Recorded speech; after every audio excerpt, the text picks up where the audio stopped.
Good evening. किसी भी आदमी को उसके परिवार के लिए सबसे जरूरी होता है रोटी, कपड़ा और मकान, बेशक वो इंडिया हो या फिर अब्रोड हो। तो इस वीडियो के अंदर हम बात करेंगे पोर्चुगल के अंदर क्या लिविंग स्टैंडर्ड है, क्या लिविंग एक्सपेंसेस है, अगर बंदा अकेला रह रहा है तब कितने, फैमिली के साथ रह रहा है तब कितने है, इंडिविजुअल रूम लेके रह रहा है कितने चार्जेस पड़ेंगे, बेड शेयरिंग में कितने पड़ेंगे, कंप्लीट फ्लैट के कितने पड़ेंगे, ट्रांसपोर्टेशन में आपको क्या एक्सपेंडिचर होगा, इसके अलावा हेल्थ और डॉक्टर्स और इन चीज़ों का क्या हिसाब रहता है। तो इस वीडियो के अंदर हम कंप्लीट जानेंगे। So let's start the video without wasting time. तो सबसे पहले बात करते हैं कमाई की। मैं कमाई की 99% लोगों की बात कर रहा हूँ जो इंडिया, पाकिस्तान और बांग्लादेश से गए हुए हैं। बेशक वो डिपेंडेंट वीज़ा पे एज स्पॉन्सर गए हुए हैं, उनको टीआरसी मिली हुई है, आर्टिकल 89 के थ्रू टीआरसी मिली है, फिर आर्टिकल 92 के बाद टीआरसी मिली है। तो इसके अंदर हम ये बात नहीं करेंगे टीआरसी किसको कैसे मिलती है, कैसे मिल गई है और बंदा काम कर रहा है। तो नॉर्मली जो बंदा है, बंदा अगर किसी स्टोर के अंदर काम कर रहा है, किसी रेस्टोरेंट के अंदर काम कर रहा है, तो इनके अंदर जो सैलरी है वो 800 से 1000 यूरो के आसपास मिलेगी, और वो भी ठीक ठाक जगह कर रहा है। तो व्हाइट कॉलर जॉब की इसके अंदर बात नहीं हो रही है। किसी डॉक्टर, इंजीनियर, लॉयर या फिर कोई आईटी पर्सनल है, उनका अलग है, वो अच्छा खासा अर्न करते हैं, तो उनकी बात नहीं कर रहे हम। 99.9% लोगों की बात कर रहे हैं। और थोड़ा एक्सेप्शन इसके अंदर आ जाता है, अगर आपके पास टीआरसी है तो आप ओला, उबर के अंदर कैब ड्राइव कर सकते हैं। वो टीआरसी अगर आपके पास है, आप लीगल हैं, उस चीज़ के ऊपर आप कर सकते हैं, और उसके अंदर आप लगभग 2000 या 1500 यूरो के आसपास कमा सकते हैं, अपना सारा खर्चा काट के। पेट्रोल का आपने अगर रेंट पे ली हुई है तो रेंट पे करके, या फिर आपने किस्त पे ली हुई है वो पे करके, तो 2000 के आसपास आप कमा सकते हैं अगर आप 10-12 घंटे काम करें। मैंने पुरानी वीडियो डाली हुई है, उसके अंदर एक भाई साहब है जो 4 साल से वहाँ पे कैब ड्राइव कर रहे हैं, उन्होंने कंप्लीट एक्सप्लेन करा हुआ है।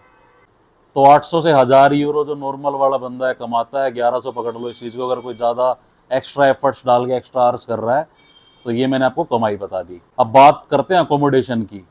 अगर कोई बंदा इंडिविजुअल अकेला रह रहा है, उसको बेड शेयरिंग कोई भी जगह हो, बेशक वो आपका अल्मादा हो, अमादोरा हो, कैनिकस हो, कैस्केस हो, लिस्बन हो, कहीं पे भी आपको बेड शेयरिंग 125, 200, 250 यूरो के आसपास मंथली मिल जाएगी, जिसके अंदर अपना हॉस्टल की तरह होता है। एक कमरे के अंदर आपको 3 बेड भी हो सकते हैं, 4 भी हो सकते हैं, 2 भी हो सकते हैं, ये डिपेंड करता है इसके ऊपर। इसके अंदर आपका यूटिलिटीज़ के अंदर इलेक्ट्रिसिटी और वाटर का ऐड होता है।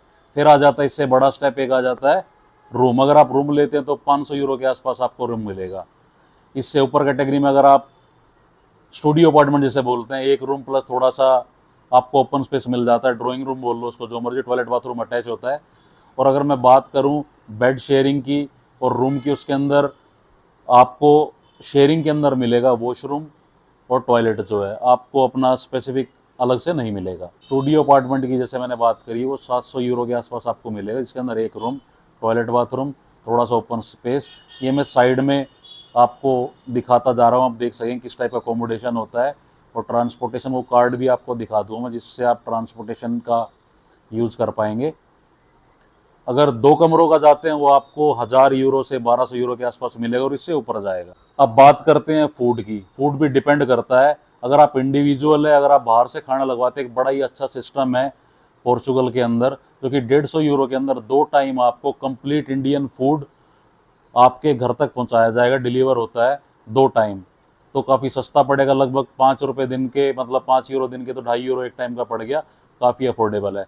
अगर आप खुद लाएंगे, जिसके अंदर मैं दूध गिन रहा हूँ, जूस लेके चल रहा हूँ, और नॉर्मल अपना खाने को हो गया, फालतू का ये नहीं कोल्ड ड्रिंक्स और बियर और ये चीज़ें नहीं गिन रहा हूँ, बिल्कुल बेसिक कम्युनिटीज लेके चल रहा हूँ, तो एक बंदे का जो है वो भी अगर दूध समेत मिला के भी 150-200 के आसपास आएगा। क्योंकि जो टिफ़िन सर्विसेज उसके अंदर मिल्क और ये चीज़ ऐड नहीं होती है, जूस। तो मैंने टोटल करके 200 यूरो एक बंदे का रहा, जो बंदा अच्छे से खा रहा है, जूस भी पी रहा है, दूध भी पी रहा है, रोटी, सब्जी, दाल, मिर्च सब कुछ खा रहा है, तो उसके लिए 200 यूरो के पास इंडिविजुअल। अगर वो फैमिली के साथ रह रहा है तो वही 300-350 यूरो के आसपास पहुंच जाएगा, जिसमें वो अच्छे से अपना कर पाएगा। फॉर एग्जाम्पल मैं आपको रेट्स बता देता हूँ कुछ पोर्चुगल के अंदर। पोर्चुगल के अंदर जो बड़े स्टोर्स होते हैं, कॉन्टिनेंट नाम का स्टोर है, जैसे अपने इंडिया के अंदर Big Bazaar, Reliance Smart, cash and carry, lots king होते हैं, लोट्स होलसेल होता है, इस टाइप के मेगा स्टोर सबसे बड़ा कॉन्टिनेंट है। वहाँ पे आप बल्क के अंदर लेते हो तो काफ़ी आपको सस्ता पड़ जाता है राशन।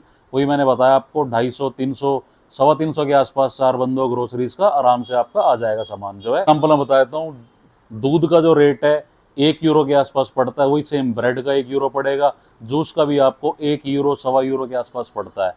ये मैंने लमसम आपको बता दी, इस हिसाब से कैलकुलेट करेंगे तो मैंने ये रेशो बताया है। इसके बाद आता है ट्रांसपोर्टेशन। अगर ट्रांसपोर्टेशन की बात करी जाए तो ट्रांसपोर्टेशन काफ़ी चीप है। अगर हम एज ए टूरिस्ट देखते हैं तो ट्रांसपोर्टेशन ऊबर यूज़ करना वहाँ पे काफ़ी चीप है। 30 किलोमीटर का लगभग 14-15 यूरो के आसपास पड़ेगा, जो कि काफ़ी अफोर्डेबल है। इसके अलावा अगर आप पब्लिक मोड ऑफ ट्रांसपोर्टेशन करते हैं तो आपका ये येलो कार्ड बनता है, मैं साइड में दिखा रहा हूँ जो आपको, तो ये आपको 12 यूरो का बनता है। ये लाइफ टाइम तो नहीं, 5 साल के लिए वैलिड होता है, जैसे अपना दिल्ली का मेट्रो कार्ड होता है। 12 यूरो का सिर्फ आपको कार्ड मिलेगा।